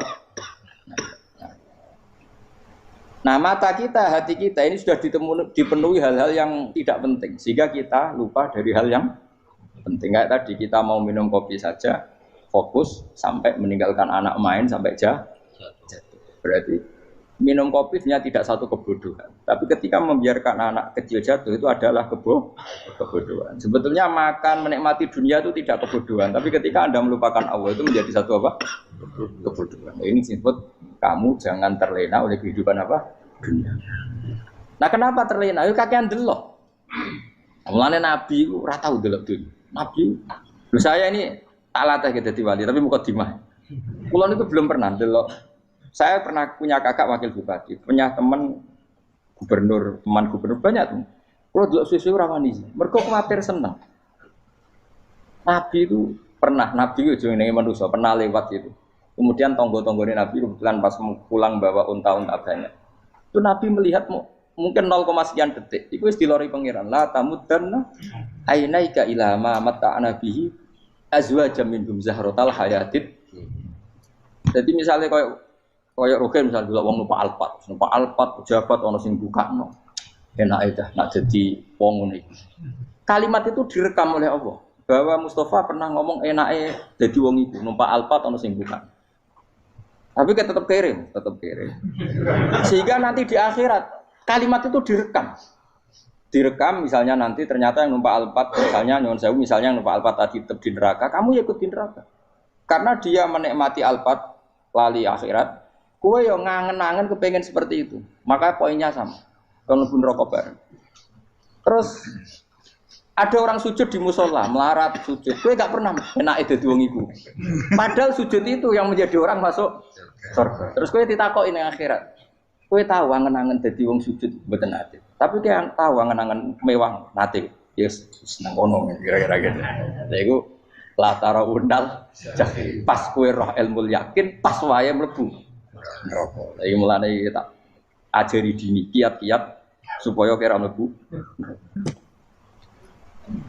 Makanya latih melihat dunia gue juga kesungan. Misalnya di konco, di pejabat. Kalau nanti di keluarga pejabat, sampai sekarang pun saya sering punya teman. Buat nanti kalau melihat bahwa dia pejabat, karena saya takut dosa. Saya melihat dia seorang mukmin yang sujud, yang sholat. Saya bodoh sekali kalau melihat dia pejabat, karena itu tidak ada artinya di akhirat. Saya sampai sekarang yang saya melihat presiden orang yang mukmin, sehingga saya harus hormat. Saya melihat bupati orang yang mukmin, sehingga saya harus hormat. Melihat sampean ini wong sing mukmin, malah gue jalalan barang ini sudah mukmin plus. Jadi rasa tiga kartu pinter gue jalalan. Jalalan gudel bisa gaya bisa. Gudel lu rano mana nih? Oh anu kager wong bisa maca kitab oh. Just lah. Jadi saya ulang lagi ya.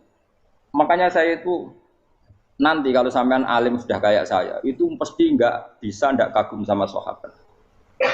Sahabat itu, apalagi Rasulullah ya tentu. Sahabat dulu aja yang gampang ditiru. Sayyidina Umar ketika ditusuk oleh siapa? Abu Lu'lu siapa? Al-Majusi. Abu Lu'lu itu seorang Majusi. Dan Umar itu orang pendendam. Dia orang pendendam. Tapi tentu karena dia orang baik, ya pendendamnya hal-hal yang baik. Coba kalau kamu ditusuk orang itu dendam enggak? Kira-kira sebagai manusia kan dendam. Itu tanyanya begini sama yang ya taruh sekarang orang dekatnya. Yang bunuh saya tadi siapa? Itu Abu Lu'lu Al-Majusi, Hulamul Muhirah. Dia budaknya Muhirah. Majusi, iya ya Umar. Dia sudah mau mati. Itu ngetikan gini, sama siapa alteknya? Alhamdulillahilladzi lam yaj'al maniyati biyadi rajulin sajadalaka sajdah yuhajuni biya yaumal qiyamah. Ya Allah, terima kasih sekali ya Allah. Engkau mentakdirkan saya dibunuh oleh orang yang enggak pernah sujud. Kalau saja dia pernah sujud, maka dia berhak menuntut saya dengan sujudnya untuk masuk surga. Artinya gini, kalau dia ditusuk orang yang pernah sujud, misalnya Sayyidina Umar kok ditusuk oleh Ruhin, kemudian Umar Ruhin masuk neraka, aku tetap pedih Gusti. Isowai sujudnya dia menjadikan enggak berhak masuk neraka. Artinya Umar saking hormatnya pada sujud itu dia enggak berani. Jadi kira-kira kok Umar sujud kowe iku kira-kira rawani maksudno anak kowe mlebu neraka. Piye-piye di kekuatan sujud yang mempotensikan tetap dia masuk surga. Makanya dia seneng, dendamnya kesampaian. Syukur lah nek sing mateni aku ora tau sujud. Dadi tak patut nang neraka langsung gludeng ngono kira-kira gitu. Saking hormatnya ambek sing jenenge sujud. Tapi kita sekarang enggak rawong ning musala sujud, ya jeneng wong nganggur. Otak kita ini sudah PKI lah kamu. PKI halus. PKI yang tanpa kartu, paham? Makanya Allah kalau muji sujud, enggak sampean tak latih supaya baca Quran yang benar. Kayak apa Allah bikin Ka'bah? Kayak apa mulianya Ka'bah? Itu dibikin Allah untuk apa? Lil akifina wa satusai warrukais sujud, dan untuk orang-orang rukuk dan sujud. Ketika Allah menurunkan rezeki di bumi dan di langit, itu perhitungannya Allah mau sitok asli. Rabbana liyuqimus shalah faj'al afidatan minan nas tahwi ilaihim warzuqhum minas sama. Gusti, ben nak sujud ku kuat. Piye-piye menungso nak ramangan ra kuat. Nak is kuat dia tenaga yo ben sujud, liyuqimus shalah. Ketika Allah muji orang baik atau ibunal abidunal hamidunas saihuna satruse arraqiunas sajid, yang rukuk yang sujud. Karena tadi ketika nanti Anda di akhirat, kenangan terbaik Anda di dunia itu hanya sujud. Liyane iku coba misalnya kene akhirat terus video disetel pas kongkoi-kongkoi ning perapatan. Bariku nglamonem disetel. Ben dadi pegawai negeri. Ngayal gajine sakmene, engko sakmene nggo wayo. Wan direkam kabeh. Ora sini-sini wong. Terus tokoh idola sing duwe wae sing tumpakane Alphard di sekretaris saya. Iku mbok nang utekem iku berpuluh-puluh tahun. Dan itu jumlahnya poinnya misalnya 100.000. Bareng idol anu Kanjeng Nabi mau 10%, cuma gayanya mau maca sholawat, tapi sebetulnya agak tahu bayangno ahli ini miskinan, Mbak Amit nih miskinan. Gayanya mau maca sholawat, tapi teke ora tahu kepengen melarat koyo. Yes. Itu direkam. Makanya dari Habib-habib sing alim-alim niku almar'u ma'aman ahabba hada targhib wa tarhib. Kita ini kan sering dimotivasi mubalik. Mubalik itu kan saya naik dewe nang. Harus pokoknya seneng Nabi swarga. Dari Habib-habib sing alim nak ngritik, masalahnya dawuh mu almar'u ma'aman ahabba. Wong dibarno wong sing disenengi. Apa kamu bisa menjamin seneng Nabi saudure seneng wong-wong itu? Jangan-jangan kita lebih berkeinginan seperti orang tertentu yang kaya raya, yang terkenal, yang hebat.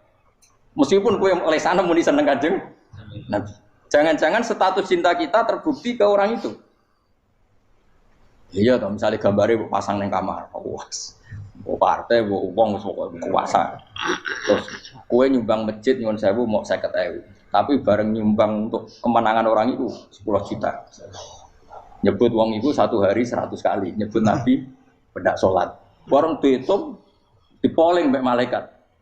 Disurvei buat dipoling orang-orang pokoknya. Dengan cara begini status senangnya orang ini ke siapa? Ya, ono pengajian sholawatan nyumbang 50.000. Nanggo pemenangan. Tapi sudah diundang hayya ala sholah melakukan ngenteni komat. Tapi nak diundang acara kampanye teko ngarep sedurunge 2 jam. Dari sekian di polling, terus kadar cintamu ke siapa coba? Dari sekian indikator misal cara polling. Jangan-jangan diputuskan lebih seneng ke itu. Ya sudah almarhum aman.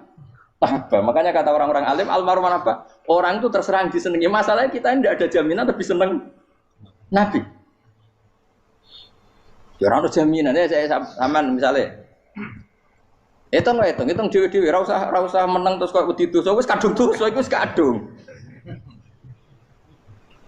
Makanya Sufyan Ats-Tsauri itu jadi wali kurang sama mergo ibadah akeh mboten. Sufyan Ats-Tsauri gurunya Imam Syafi'i. Jadi wali itu sederhana. Sama tak ceritane orang-orang jadi wali dengan cara yang sederhana.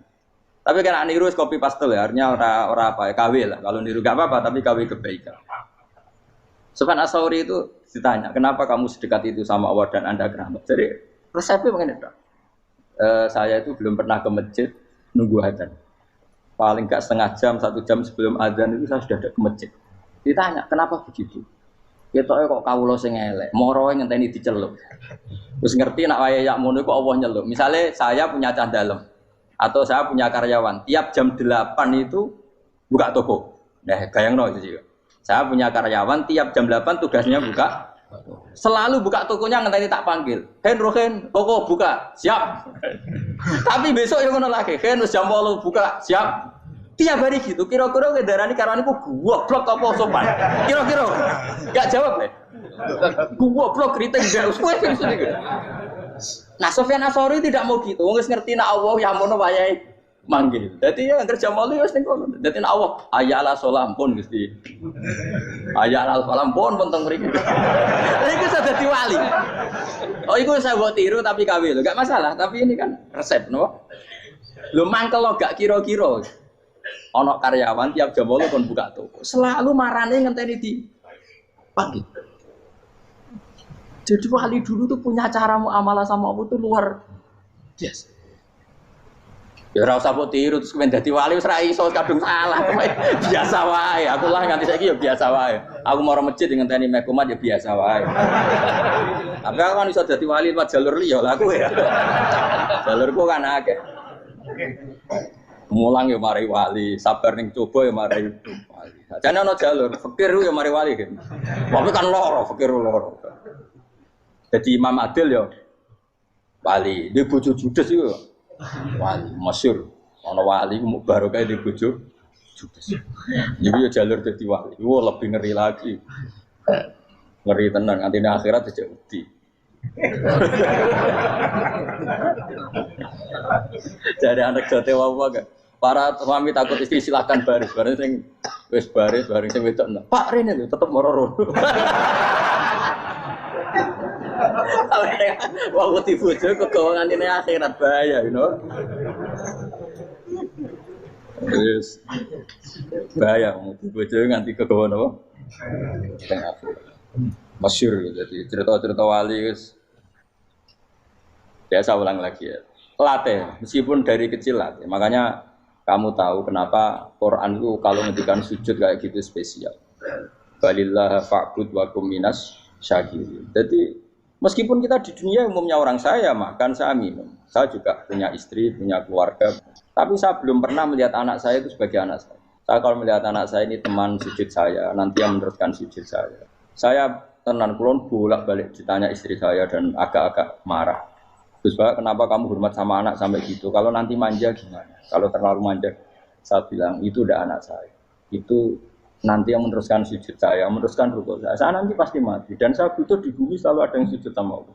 Dan itu yang paling dalam otoritas saya itu anak saya. Orang lain itu enggak dalam otoritas saya. Jika kita melihat anak itu ini penerus sujud saya, penerus rukuk saya. Kita enggak sudah duniawi sekali. Rumah tanah, anak tua ben di rumah. Kapitalistik. PKI lah pikirannya yang Cina yang wong fasek-fasek ning dalan ngono kowe nggawa jalalan ngalor itu percaya ngono. Jadi dulu itu kalau para nabi donga fahab li milladunka waliya yarisuni wa yarithu min ahli Yakub, seorang turunan yang meneruskan tradisi sujud, tradisi. Sehingga ulama-ulama dulu kalau dongakno anake ya min ahli sujud wa min ahli Al-Qur'an wa min ahli sunnah napa. Enggak apa-apa kowe seneng donya gak apa-apa. Ora usah tak warai wis seneng dhisik. Paham dadi ora usah cara Gus Bak rapo, ora usah tarani rapo, wis mbok lakoni. Makanya pulau suwun sangat, sujud itu luar biasa. Nanti kamu di akhirat, kenangan terbaik Anda di dunia adalah pernah apa? Sujud. Bayangkan kalau itu jadi orientasi Anda.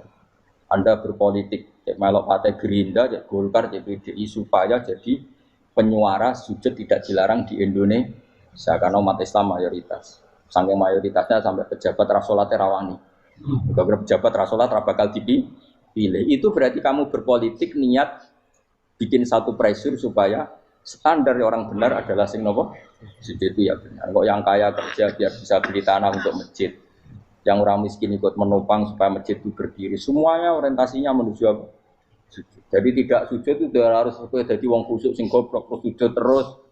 Tahu-tahu negara dikuasai komunis misalnya. Terus akhirnya sujud gila. Termasuk menciptakan satu suasana Islami di negara ini juga berarti menciptakan keberlangsungan sujud. Karena dengan suasana Islami berarti sujud tidak dilarang, bahkan dianjurkan dan sebagainya. Ini penting saya katakan karena kalau tidak diingatkan, ruwet. Nabi itu pernah punya anak dalam. Anak dalam itu setelah mau boyong toro santri itu ditanya, kamu minta apa sama saya? Ya Rasulullah kasih waktu 1-2 hari mau saya pikir. Karena yang menanyakan orang yang sayyidul awalin wal akhirin setelah sekian 2 hari, minta apa kamu? Jaluannya gak tanggung-tanggung. As'aluka murafaqataka fil jannah. Saya minta jadi temanmu di surga. Oh Nabi kaget tuh. Kok kalian diwarai wong? Mboten terjemah mari. Kok Nabi diwarai wong ndak ada ya. Terus kenapa kamu minta itu? Kata tadi, kalau saya minta dunia itu nanti zailah. Dunia itu pasti hilang, faniyah pasti hilang. Maka yang abadi adalah saya jadi temanmu di surga. Tapi apa kata Rasulullah Jabe? Fa'inni ala nafsika bikasrotis sujud. Ya sudah kamu bantu saya, kamu memperbanyak sujud. Kayak apa? Nabi pun mintanya fa'inni ala nafsika bikasrotis sujud. Saya bantu untuk menolong diri kamu, kamu memperbanyak apa? Sujud. Makanya di pertama surat turun itu ada wasjud, kamu bersujud dan kemudian mendekatlah kepada Allah. Tapi sekarang enggak, karena kita kena hijab duniawi, mitra penting, semuanya penting dan semuanya penting itu makna di hati kamu adalah hadun. Bahkan ngidolakno kiai perkara hadun nafsu, kowe nak dadi kiai gede. Wah, teko ditolak al-badru. Wale napu pidato MC ne muni Saiful Fadilah wal Karomah, mbah sauni-unine MC. Baru disangoni dihormat. Tekan muji ulama wae dari segi ya, baru bisa wayo akeh macam-macam. Utak nek elek, tekan muji ulama wis dari segi. Makanya saya ini termasuk ulama, kalau kan saya ngebes biasa. Kalau jarang kerso di panggungnya, seneng dulu. Supaya semua ulama udah dipandang secara apa? Dunia. Saya sampai sekarang ngedus anak kalau biasa. Teng pasar gitu biasa, kalau marung teng pasar mangan gitu biasa. Nak seneng kalau ben atas nama wong alim, karena apa? Kalau kita terlalu menikmati dunia, lama-lama orang seneng ulama juga dari sisi dunia. Keren, jadi kiai teko disualami dicucupi, munggah. Ya enggak apa-apa itu enggak dosa sebenarnya, tapi takut saya elek-elek ini ngidolakno perkara duniawi, show-nya itu lho, Pak. Jadi wong ini tak pikir teko ngaji bar wis warmu paham karemu ora karep. Mulan ngarep ora ngaji karemu. Mesti rugi kowe ya, aku tenang ae aku. Ben orang itu latihan ikhlas, napa? Latihan. Lho kula kadang gitu protes mbek tiyang-tiyang. Gus, jenengan sekali-kali nak tidak tak derekno kok umum. Aku itu tidak mengharamkan itu, menaik keluar dereng tua. Dereng Fauzi malah turun, topa menaik. Jalan era roh, dereng kiai malah nyala lupa. Ngerusin tahu tak konderek nang kota, tak kon sepeda motor kan terno ning gone Malibu. Dalane ora roh, malah yo nerang. Lha kan jalan akhirat ora roh donya ora roh sing ora iku. Lah tak koyo wong ijo urip. Jalan dunia ora roh, jalan akhirat ora mbok roh iku apa. Repot. Jadi kenapa saya ndak mau, bukannya menolak. Saya senang kalau kiai-kiai terhormat, senang sekali. Saya senang kalau ada ulama dihormati karena supaya jadi tradisi ulama itu terhormat. Tapi jangan semua ulama mau dihormati. Nanti lama-lama jadi siklus. Tekan mencintai kiai saja karena fasilitas. Gue senang jadi imam masjid akbar, masjid Istiqlal, imam besar. Senang mergo kenal presiden, datang dikawal. Senang jadi sudes, wah keren, sholat ngarepe akbar, teko dikawal askar. Ya kalau senang karena itu kan berarti menjadi dunia. Itu sirinya kenapa Rasulullah ketika ba'da Fathi Mekah sudah menguasai Mekah, sudah naklukkan Mekah Madinah. Nabi itu satu hari terbiasa. Mau sarapan saja kadang nggak ada yang dimakan. Tanya ya Aisyah, apa saya bisa sarapan? Enggak ya Rasulullah. Ya sudah saya tak puasa. Supaya tetap terkontrol bahwa umatnya mencintai beliau bukan karena kebesaran. Itu Rasul. Itu setelah periode Mekah loh. Jangan kira itu periode Medina. Apa? Itu periode apa? Medina loh. Periode yang setelah Nabi punya segala. Tapi Nabi tetap seperti itu. Kenangannya Aisyah sebagai istrinya apa coba? Dia cantik. Cantik sekali. Aku tahu jajal turu ngarepin Nabi terlentang. Ya Nabi tetap sholat. Nak beliau sujud sikilku tak ingkretno. Nak beliau ngadeg tak lonjoro meneh. Dadi Aisyah wa ana muqtaridotun benayati turu terlentang. Dadi cara ya sudah terlentang. Mun Nabi nak salat suwi dia tetap salat. Tapi itu bojo ayu ora ngerasa salat. Bojo elek ora salat meneh. Bojo elek amen junub meneh. Wis kowe ora kena go contoh wis kasus wis wong kasus. Kowe di bojo ayu prawan turu karepku sida salat ora bos misale lho. Pemene wong jegoten wae tambah over.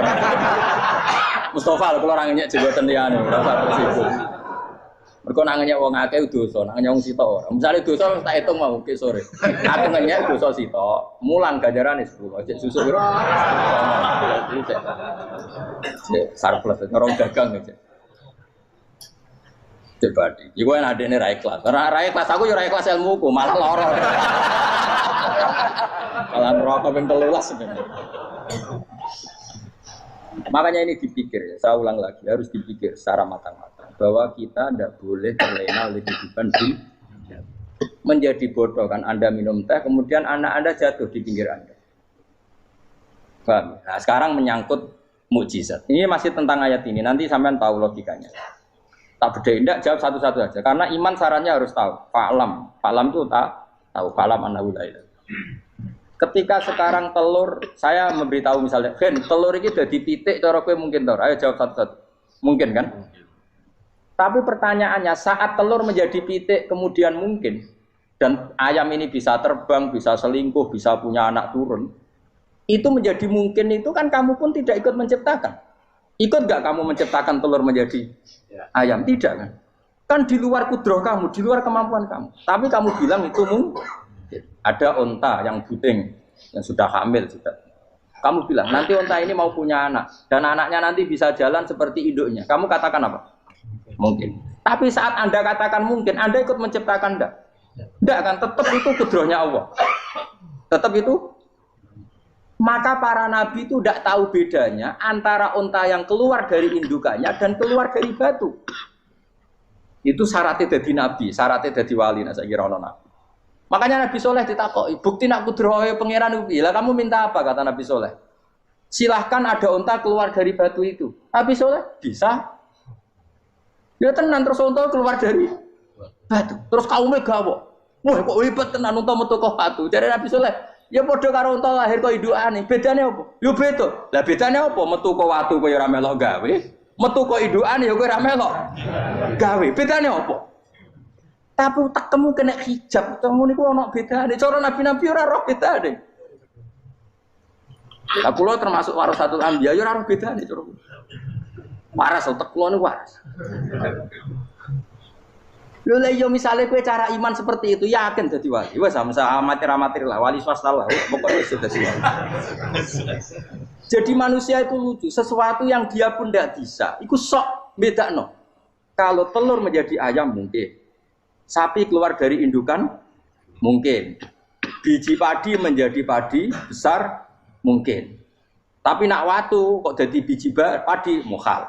Lu saat yang dikatakan mungkin-mungkin itu apakah manusia ikut memberi? Tidak kan? Ikut menciptakan? Harusnya kan dia bilang, yo aku menyaksikan itu karena ada kekuatan X yang menciptakan itu. Harusnya dia kalau mau konsisten kan, saya tidak bisa menciptakan telur jadi ayam, tapi ada kekuatan lain yang menciptakan. Dan saya tidak bisa. Jadi telur keluar dari ayam ya kita tidak bisa menciptakan. Sapi keluar dari indukan ya kita tidak bisa menciptakan. Termasuk untanya Nabi Soleh yang keluar dari batu besar kita. Makanya semua Nabi itu tidak tahu bedanya. Itu bedanya Nabi dengan enggak Nabi. Makanya Nabi itu tenang ya, masyhur. Ketika perang Khandaq, Nabi itu kelaparan. Kemudian Jabir datang, ya Rasulullah, istri saya menyiapkan makanan untuk orang 6. Karena kambingnya hanya kecil. Maka hanya orang 6 saja yang kau boleh datang ke situ. Tapi Rasulullah dengan santainya, ya ahlal Khandaq. Padahal yang ngeduk Khandaq itu sekitar 3.000, ya ahlal Khandaq. Halumu ilayya yuk ke Jabir. Karena Jabir sona atau aman, bikin makanan untuk kalian. Itu 3.000 orang. Wah Jabir dimaki-maki sama, sudah bilang untuk orang 6 Nabi, ya apa-apaan orang banyak. Itu mesti tidak cukup, kita mana. Nabi santai. Bilang ke istri kamu, Jabir jangan buka makanan itu kecuali. Ya, makanya Nabi matur untuk pengiran. Gusti ini cukupkan untuk orang banyak. Sama Allah di ACC ya terus cukup. Karena bagi Nabi, Nabi tahu betul. Sekarang ketika beras menjadi beras, apa dalam kudroh kamu, dalam kemampuan kamu? Enggak kan? Ketika sistem tubuh kita makan kemudian jadi kenyang, apa dalam kemampuan kamu? Kue muni mangan maknane sego bolebokno mulut, terus kue darani punya kemampuan makan. Apa setelah itu kamu mengendalikan sistem saraf kita, sistem urat kita? Enggak kan? Jadi Nabi itu ora bedane, justru itu jadi Nabi. Karena dia enggak pernah terjebak, Nabi enggak pernah terjebak oleh yang pilih. Makanya cara pangeran wa ma min dabatin fil ardi wala ta'iri yatiru bijanahihi illa umamun amsalukum. Ketika orang kafir minta bukti kudrohe Allah iku apa? Kanjeng Nabi didono manuk. Lah manuk terbang bukti kudrohe Allah. Ya biasa mat manuk terbang, wis suwe nak manuk terbang. Bukti kudrohe ning ndi? Iku tekek wis emper. Lha bukti kudrohe ya kowe ora iso gawe kan? Tapi maksudnya wong kafir bukti kudrohe pangeran ku gawe unta kok watu. Lah bedane apa? Mau hale unta kok watu ambek kok indukane? Bedane apa jajan? Wong ibuke unta ya ngrasa gawe. Apa ibu onto bisa menciptakan anak onto? Kan tidak bisa juga. Manusia juga ada. Jadi itu wis cukup jadi kudroy. Tapi manusia angger barang sering terjadi darani mungkin. Maknanya mungkin dekne yang menentukan mungkin atau tidak. Padahal zaman mungkin pun dia tidak ikut menciptakan ini lagi. Makanya itu kenapa Allah akhirnya bikin mukjizat supaya orang itu ingat kedahsyatan kudroy Allah. Sebetulnya mukjizat itu tidak penting. Maksudnya tidak penting tadi untuk iman sebetulnya tidak perlu mukjizat. Makanya ketika Rasulullah SAW ingin nuruti mukjizat yang diminta orang kafir, Allah malah ngelingno inna fi khalqis samawati wal ardi wa ikhtilafil laili wan nar. Sajane ana langit, bumi, ada lautan, ada apa sudah bukti kudrohe. Nah sekarang mukjizat kok ngenteni unta keluar dari apa tadi? Batu, ngenteni Nabi Saleh. Lautan merah di sebelah tongkatnya Nabi Musa terus terbelah. Itu dari mukjizat. Kalau itu maknanya mukjizat karena manusia tidak mampu. Apa manusia mampu bikin lautan? Kan tidak mampu juga. Kenapa itu tidak dikatakan mukjizat? Lagi-lagi karena wis kena mataul burung. Paham jelas ya? Makanya kata Allah, saiki wong ora percaya hari kebangkitan. Alasannya masa manusia jadi tanah menjadi manusia? Memangnya manusia yang sekarang hidup itu dari apa coba?